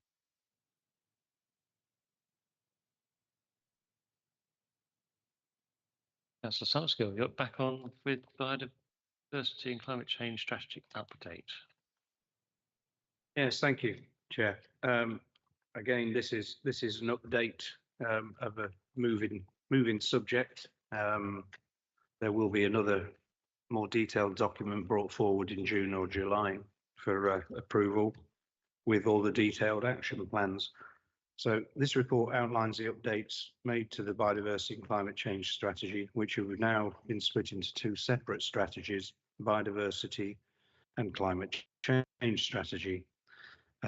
These updates was to reflect the recent changes to our own corporate strategy as a council, upcoming legislative changes that are likely to impact biodiversity and climate change, and more importantly, the findings from our residents' survey on climate matters and our recent annual climate action scorecard grading, which a third party undertakes, and the detail from that closely involved our officers in checking where we were, how we've done in the first 5 years, because this climate strategy was adopted in 2020 and it runs to 2030, so it's halfway through. It's a very sensible time to take stock of what we've achieved in 5 years and where we're going in the next 5, and to put markers down for where we need to have speed things up and where we've done the right things. I'd like to thank officers for searching and incorporating all these details and information in a short space of time, and reviewing our progress to date against all those markers, and producing quite a nice detail with the draft areas of focus on biodiversity and climate change separately, two highlights in each one. We originally had this as a combined strategy with 4 key areas: decarbonisation of the borough, buildings, accelerating nature recovery, creating interconnected climate resilient systems, and supporting and promoting a local circular economy. After drop-in sessions with all councillors and cabinet and feedback from the senior management teams, we've introduced simpler priority titles and split the strategy into 2 separate strategies and action plans. We've listed on page 169 the areas of focus for the 4 key priorities, and note the action plans will have, I think, 6 or 7 further columns to note cost, people who're responsible, dates we wish to achieve things by, and combine a lot more detail. And that is the document that we'll be coming forward with in June or July. But at this stage, we want to make sure the strategy is approved and heading in the correct direction for the next stage. Thank you. Just before I bring in other members, Shelley, did you want to add anything? Because this, I think, is you're happy with. Happy Mike covered it all. Good. Councillor Harwood. Thank you, Chairman. Yeah, I commend the report and appendices overall. However, there's one typo, I think, on page 180, the local context. In the 4th paragraph of the 3rd line, it talks about an area of outstanding natural beauty. Of course, that's now national landscape. So we need to update that reference. And then on page 183, at the 3rd paragraph and 3rd line, it's kind of listing recent achievements, and it talks about national landscape designation of the Greensand Ridge.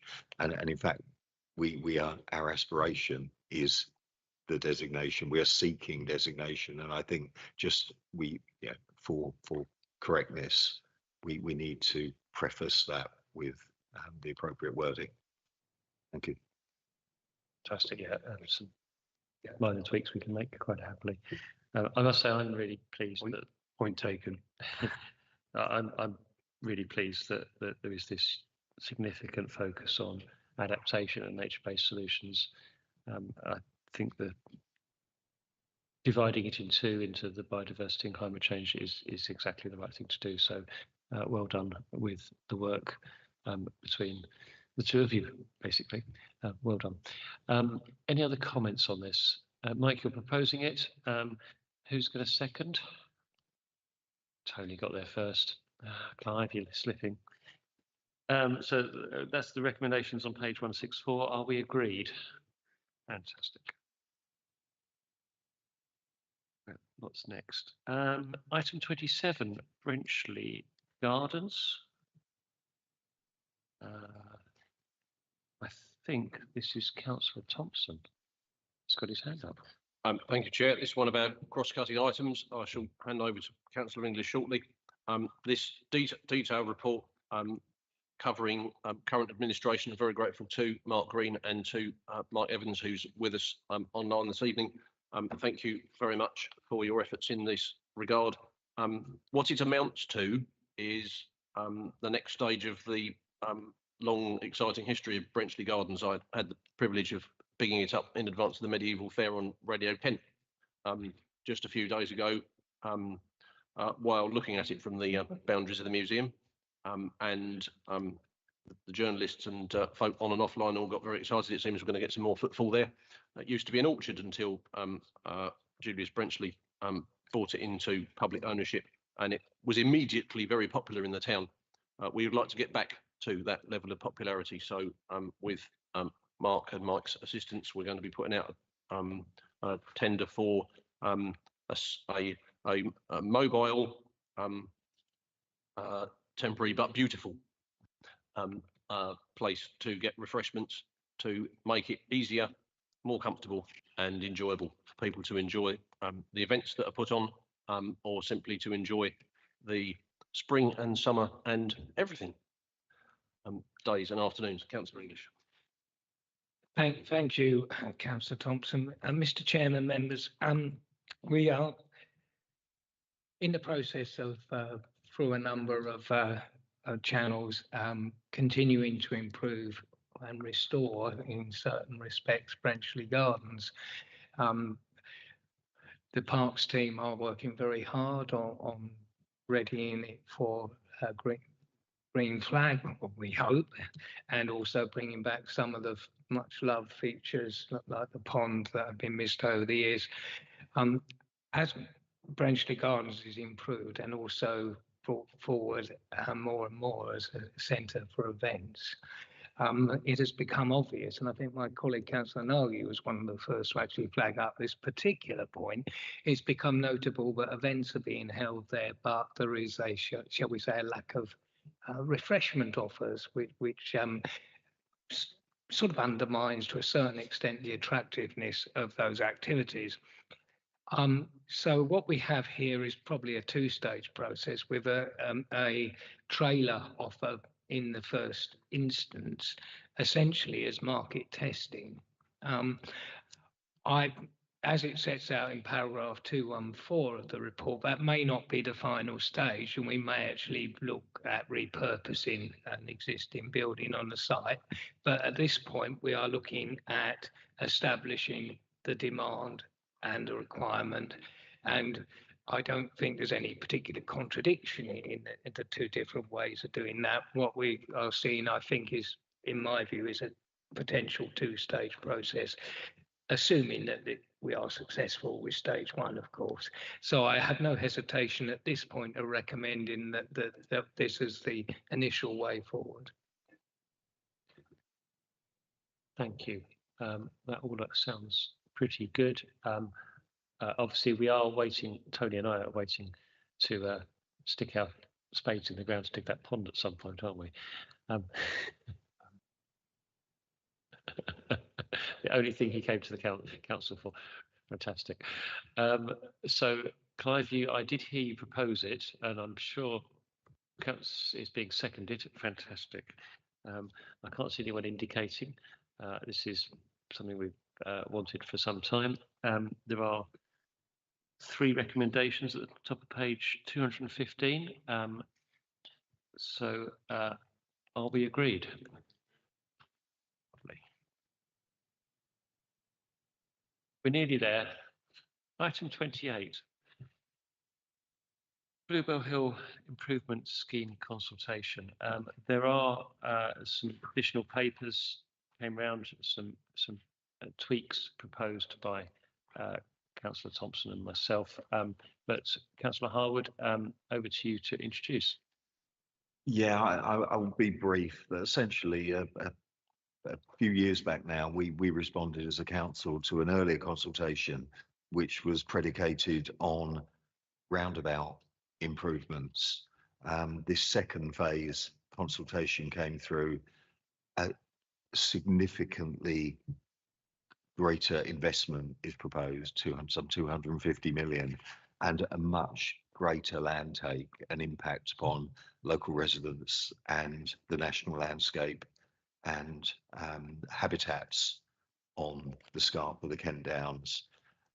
The response is a strong one from Maidstone Borough Council, setting out our very genuine concerns, which range from policy concerns around national planning policy framework, where it essentially moves away from the old predict and provide, through to quite detailed concerns around habitat impact.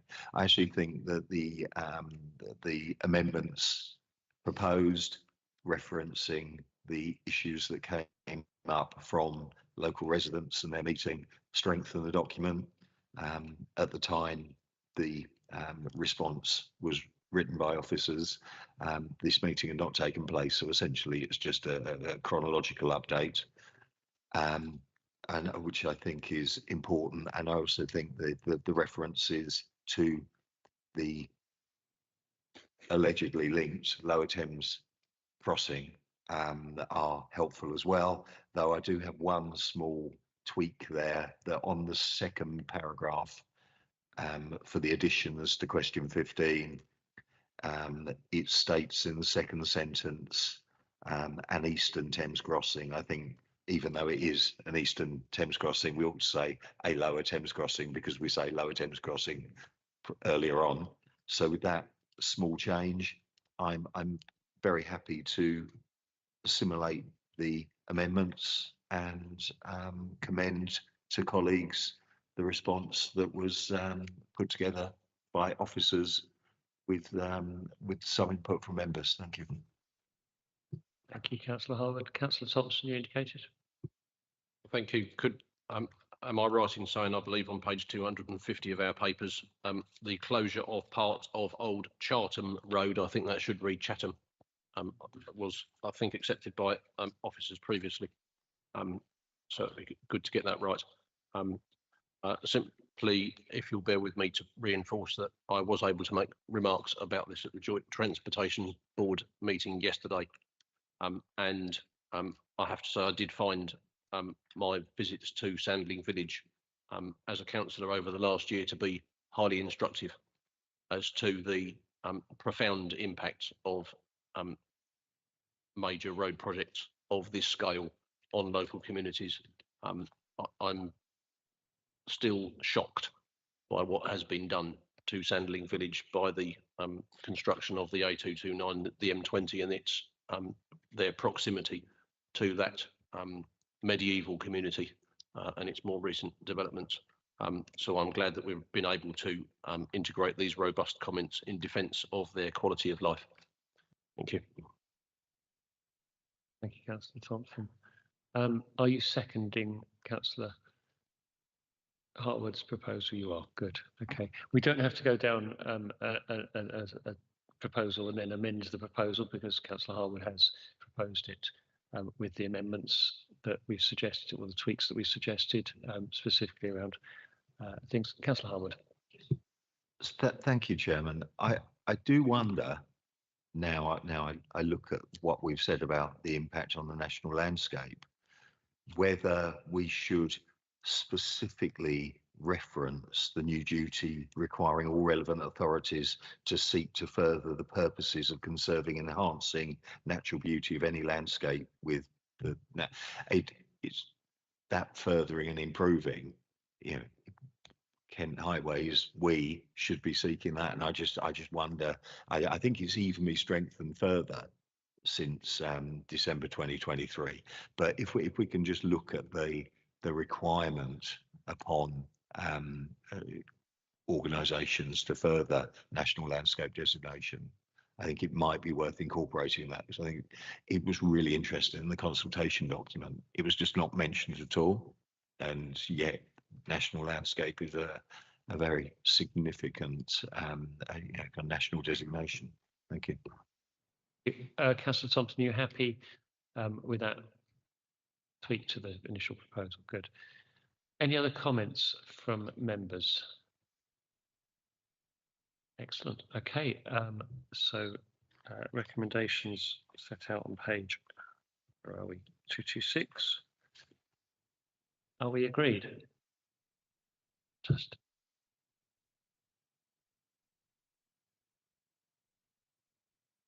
Oh, final item, Headcorn Neighbourhood Plan Decision Statement. Councillor Harwood, over to you. Yes, thank you. I mean, essentially, this is a procedural item, really, where we had a role in supporting the progress of Headcorn's neighbourhood plan. There are still some issues to be ironed out, I think, but we're getting there, maybe. That was short and sweet. Excellent. So you're any comments from members? It is procedural. No. Excellent. Councillor English. I just want to note the progress that's been made by Headcorn Parish Council with the assistance of the examiner, and to formally move the recommendation A to support the process. Excellent. In that case, Councillor Harwood, are you seconding your proposal? Excellent. Good. Are we agreed? Thank you. We've made it. 29 items. Thank you, everyone. I declare the meeting closed. 9 o'clock.